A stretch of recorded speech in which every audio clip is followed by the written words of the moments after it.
आज मैं आपके लिए लेकर आया हूँ क्लास 8 के इम्पोर्टेंट शॉर्ट क्वेश्चन है जो आपके चैप्टर नंबर 2 के हैं। व्यापार से साम्राज्य तक कंपनी की सत्ता स्थापित होती है। तो इस चैप्टर के मैं कुछ इम्पोर्टेंट क्वेश्चंस लेकर आया हूँ। तो इसमें सबसे पहले जो क्वेश्चन है, अंतिम शक्तिशाली मुगल शासक का हमें क्या बताना है, नाम बताना है।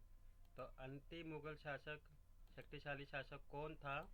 हमारा औरंगजेब था। सेकंड क्वेश्चन है कि मुगल साम्राज्य क्यों कमज़ोर पड़ गया था? जब औरंगजेब की मृत्यु हो गई थी तो उसके कई मुगल गवर्नर ने अपने क्षेत्रीय राज्यों की स्थापना करनी शुरू कर दी थी।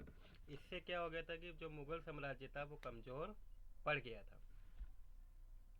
नेक्स्ट है कि ईस्ट इंडियन कंपनी की स्थापना कब और कहाँ हुई थी? तो आपको पता होगा कि ईस्ट इंडियन कंपनी की स्थापना सन 1600 में लंदन में हुई थी। पूर्व के साथ व्यापार करने का चार्टर यानी कि अनुमति पत्र कंपनी को किसने दिया था? तो किसने दिया था? महारानी एलिजाबेथ प्रथम ने दिया था।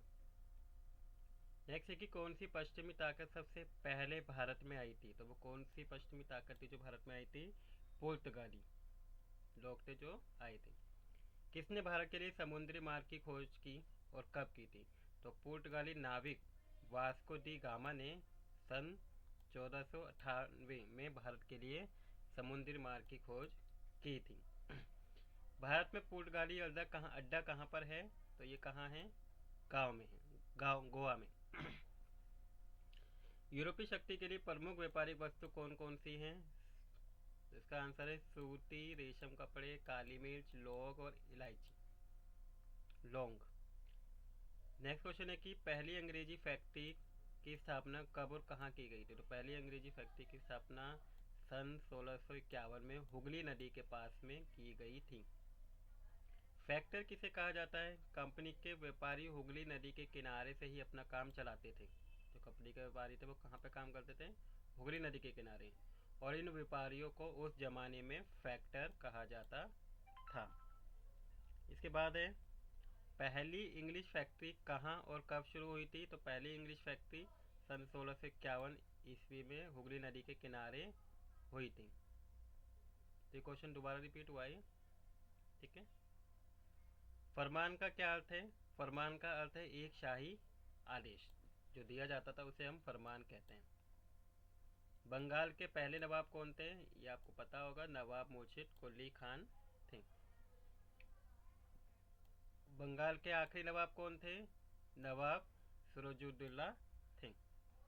प्लासी का नाम किस तरह पड़ा था? दरअसल असली नाम प्लासी था इसका, जिसे अंग्रेजों ने बिगाड़ कर प्लासी कर दिया था और इस जगह को प्लासी या प्लास के पाए जाने वाले प्लास के फूलों के कारण पड़ा था। तो यहाँ पे एक फूल पाए जाते थे प्लास के फूल, जिसके वजह से इसका नाम प्लासी पड़ा था और इसका नाम अंग्रेजों ने बिगाड़ कर क्या कर दिया था?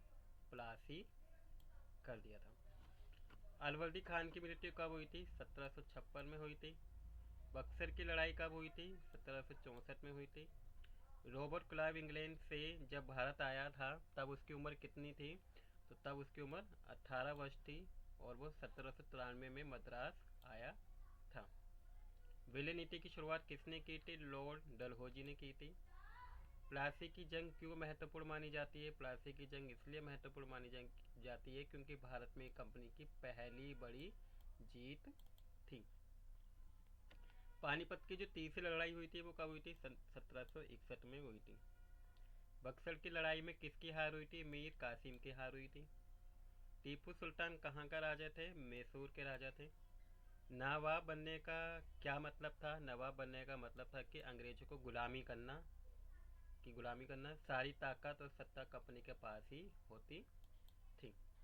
टीपू सुल्तान की मृत्यु कब हुई थी? 4 मई 1799 में हो गई थी। टीपू सुल्तान मैसूर का राजा कब बना था? 1782 में बना था। काजी का क्या अर्थ होता है? काजी का अर्थ होता है एक न्यायाधीश, जज जिसे बोलते हैं। विलियन नीति की सिद्धांत किस स्तर पर आधारित है? तो ये सिद्धांत इस स्तर पर आधारित है कि अगर किसी शासक की अगर मान लो मृत्यु हो जाती है और उसका कोई पुरुष वारिस नहीं होता है तो अंग्रेज उस राज्य को अपने में मिला लेते थे।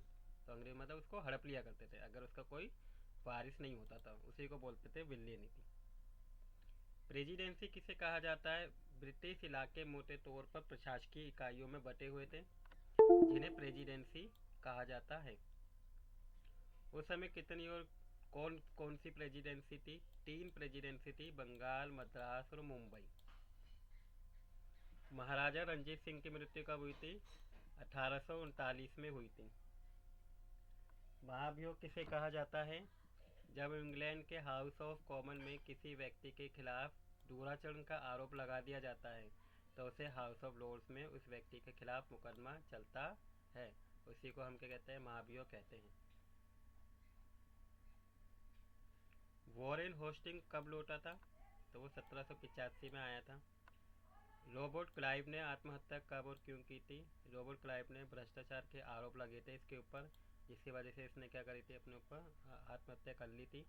और ये 1772 में ब्रिटिश संसद में उसे अपने ऊपर लगे भ्रष्टाचार के आरोपों का जवाब देना पड़ा था। बाद में उसे बरी कर दिया गया था, लेकिन 1774 में उसने आत्महत्या कर ली थी। चेन्नम्मा कौन थी? चेन्नम्मा कर्नाटक की कित्तूर की रानी थी। चेन्नम्मा की मृत्यु कब और कहाँ हुई थी? 1829 में जेल में ही हो गई थी। रानी चेन्नम्मा की जेल में मृत्यु कैसे हुई थी? जब अंग्रेजों ने कित्तूर के छोटे से राज्य को कब्जे में लेने की कोशिश की तो रानी चेन्नम्मा ने हथियार उठा लिए और अंग्रेजों के खिलाफ आंदोलन छेड़ दिया था, जिसके कारण उनकी मृत्यु हो गई थी। नेक्स्ट है, ईस्ट इंडिया कंपनी का भारत में आने का क्या उद्देश्य था? ईस्ट इंडिया कंपनी का भारत में आने का एक ही उद्देश्य था, और वो क्या था? व्यापार। व्यापार के उद्देश्य से क्या थी? वो भारत में आई थी। यूरोप के बाजारों में किन किन भारतीय वस्तुओं की मांग थी? तो यूरोप के बाजारों में सूती वस्त्र, रेशम के वस्त्र, इसके साथ काली मिर्च, लौंग, इलायची, इन सब की जबरदस्त मांग थी। वाणिज्यिक शब्द का क्या अर्थ होता है? एक ऐसा व्यवसाय उद्यम, फैक्ट्री जिसमें चीज़ों को सस्ती कीमत पर खरीदकर ज़्यादा कीमत पर, यानी मुख्य रूप से व्यापार के जरिए मुनाफा कमाया जाता है, उसे बोलते हैं वाणिज्य। सहायक संधि के फलस्वरूप अंग्रेजों ने कौन कौन से इलाकों को अपने कब्जे में लिया था? तो गवर्नर जनरल रिचर्ड बेल्जी ने उस समय के नवाब को 1801 में अपना आधा इलाका कंपनी को सौंपने के लिए मजबूर किया, क्योंकि नवाब सहायक सेना के लिए पैसा अदा करने से चूक गए थे, और इसी आधार पर हैदराबाद के भी कई इलाके छीन लिए गए थे। तो ये इसका आंसर था।